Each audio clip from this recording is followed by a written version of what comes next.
Assalamualaikum warahmatullahi wabarakatuh. Perkenalkan, nama saya Evan Jayadi dengan NIM 352410304 dengan asal kelas Teknik Industri IE 24C6. Terima kasih kepada Pak Purnama Sahrial selaku dosen pengampu mata kuliah Pendidikan Kewarganegaraan yang telah mengajar dalam periode semester 2 ini. Izinkan saya untuk mempresentasikan hasil kerja dari saya pribadi. Peran mahasiswa dalam mewujudkan industri yang berbasis nilai-nilai kewarganegaraan. Tujuan presentasi. Tujuan dari presentasi ini adalah untuk menjelaskan bagaimana nilai-nilai Pancasila, demokrasi ekonomi, dan identitas nasional bisa diimplementasikan dalam dunia industri, serta peran mahasiswa dalam mewujudkannya. Adapun garis besar pembahasan meliputi yaitu ada penerapan nilai-nilai Pancasila dalam dunia industri, demokrasi ekonomi dan tanggung jawab sosial industri, tantangan globalisasi terhadap identitas nasional, dan refleksi pribadi dan simpulan. A. Penerapan nilai-nilai Pancasila dalam dunia industri. Sila ke-1, ketuhanan yang Maha Esa, menanamkan etika dan moral kepemimpinan industri. Pemimpin tidak hanya mengejar profit, tapi juga keadilan dan kejujuran. Sila kedua, kemanusiaan yang adil dan beradab, menjaga setiap hak-hak pekerja, antara lain misalkan gaji yang layak, jaminan sosial, lingkungan kerja yang aman, dan menolak diskriminasi dalam rekrutmen dan promosi jabatan. Dan sila kelima ada keadilan sosial bagi seluruh rakyat Indonesia, menjamin pemerataan kesempatan kerja, membangun industri yang memberdayakan masyarakat lokal. Contoh nyata T-Sritex atau Tekstil Solo menerapkan etika kerja, kesejahteraan buruh, serta pelatihan spiritual dan keterampilan. Implementasi dalam kegiatan industri. Yang pertama, manajemen sumber daya manusia atau SDM. A. Sila kedua, kemanusiaan yang adil dan beradab. Implementasinya memberikan hak-hak pekerja secara adil, misalkan upah yang layak, cuti, dan jaminan kesehatan, dan tidak melakukan diskriminasi agama, gender, maupun suku, dan juga menyediakan lingkungan kerja yang aman dan sehat.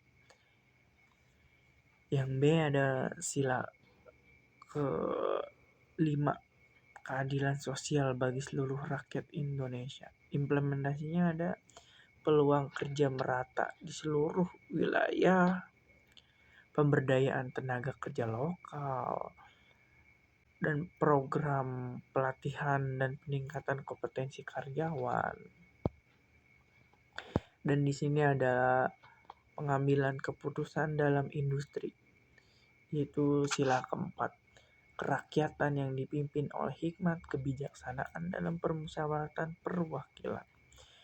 Implementasi yaitu mengutamakan musyawarah dalam menyusun kebijakan perusahaan, mendengarkan aspirasi dan masukan dari pekerja dan manajemen secara seimbang.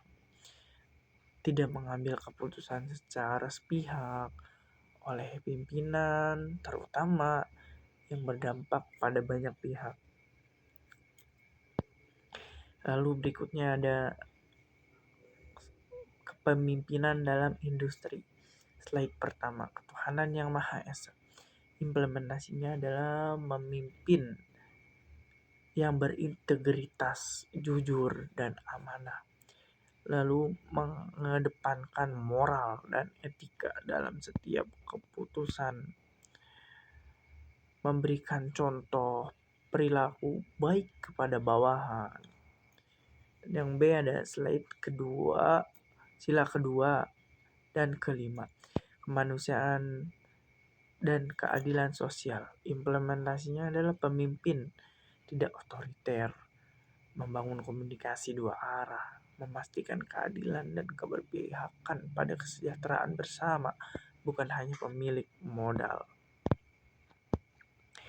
Lalu berikutnya ada demokrasi ekonomi dan tanggung jawab sosial industri.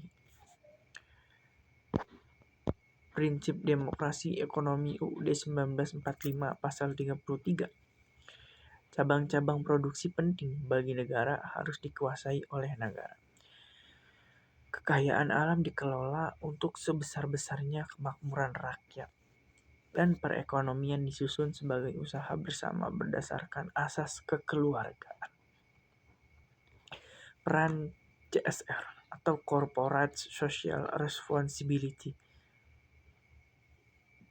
yaitu bentuk tanggung jawab sosial perusahaan terhadap masyarakat dan lingkungan. Perusahaan tidak hanya bertanggung jawab kepada pemegang saham, tapi juga kepada masyarakat. Contoh CSR yaitu ada PT Unilever Indonesia yang menjalankan program Unilever Sustainable Living Plan, memberikan edukasi lingkungan, program kesehatan gizi, dan pemberdayaan UMKM lokal. Dan berikutnya ada C, tantangan globalisasi terhadap identitas nasional dan industri lokal. Tantangan utama, masuknya budaya asing yang bisa mengikis budaya kerja lokal, dan dominasi produk asing yang melemahkan industri nasional. Lalu ada tekanan untuk efisiensi yang kadang mengabaikan nilai-nilai sosial. Peran mahasiswa dalam industri adalah menjaga kearifan lokal dalam proses induksi, mengembangkan teknologi lokal berbasis kemandirian, mendorong produk nasional agar kompetitif secara global, namun tetap berkarakter bangsa. Lalu yang terakhir ada kesimpulan. Nilai-nilai kewarganegaraan seperti Pancasila, demokrasi ekonomi, dan identitas nasional bukan hanya konsep di atas kertas.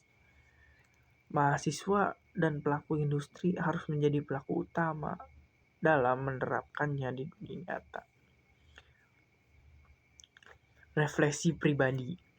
Sebagai mahasiswa teknik industri, saya memiliki tanggung jawab untuk tidak hanya menguasai teknologi dan manajemen, tapi juga nilai-nilai luhur bangsa dalam dunia profesional nanti.